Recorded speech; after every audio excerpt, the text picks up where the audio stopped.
Hi friends, কেমন আছেন সবাই? জিম্বাবুয়ের বিপক্ষে বাজে ব্যাটিংয়ের কারণে বাদ পড়তে যাচ্ছেন তাওহিদ হৃদয় এবং তার পরিবর্তনে দলে ফিরছেন hard hitter batsman Sabbir Rahman. জিম্বাবুয়ের দেওয়া 141 রানের জবাবে ব্যাটিং করতে নেমে 115 রানের মধ্যে অল আউট হয়ে যায় টাইগাররা। এমন বাজে পারফরমেন্সের কারণে এবার টনক নড়েছে তামিম ইকবালের। তবে হতাশজনক পারফরমেন্সের কারণে এবার বাদ পড়তে যাচ্ছে একাধিক ক্রিকেটার। তবে তাওহিদ হৃদয়ের পরিবর্তনে দ্বিতীয় ওয়ানডে ম্যাচ খেলতে জিম্বাবুয়ের উদ্দেশ্যে উড়াল দিলেন সাব্বির রহমান। জিম্বাবুয়ের বিপক্ষে 3 ম্যাচ ওয়ানডে সিরিজ খেলতে নেমেছে বাংলাদেশ। প্রথম ওয়ানডে ম্যাচে শুরুতে টসে হেরে প্রথমে ব্যাটিং করতে নামে জিম্বাবুয়ে। ব্যাটিং করতে নেমে শুরু থেকে বাংলাদেশের বোলারদের সামনে অসহায় হয়ে পড়েন জিম্বাবুয়ের ব্যাটাররা।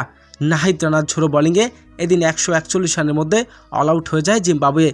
আর বাংলাদেশের হয়ে 21 রান দিয়ে 6 উইকেট শিকার করেন নাহিদ রানা। এরপর 141 রানের জবাবে ব্যাটিং করতে নামে বাংলাদেশ। শুরু থেকেই ছিল ছন্নছাড়া। ওপেনার তামিম এবং সৌম্য সরকার শুরু থেকেই ছিলেন ব্যর্থ। 17 রানের মধ্যে 3 উইকেট হারায় টাইগাররা।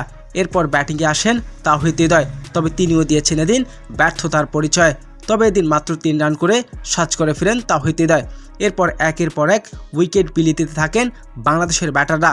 তবে এদিন মাত্র 115 রানের মধ্যে অল আউট হয়ে যায় বাংলাদেশ।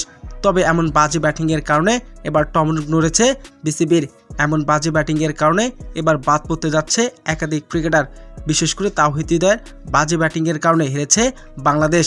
তবে তার পরিবর্তনে এবার ফিরতে যাচ্ছেন সেরা hard hitter batsman Sabbir Rahman. দীর্ঘদিন জাতীয় দলের বাইরে থাকলেও তার উপরে এবার ভরসা করতে যাচ্ছে তামিম ইকবাল।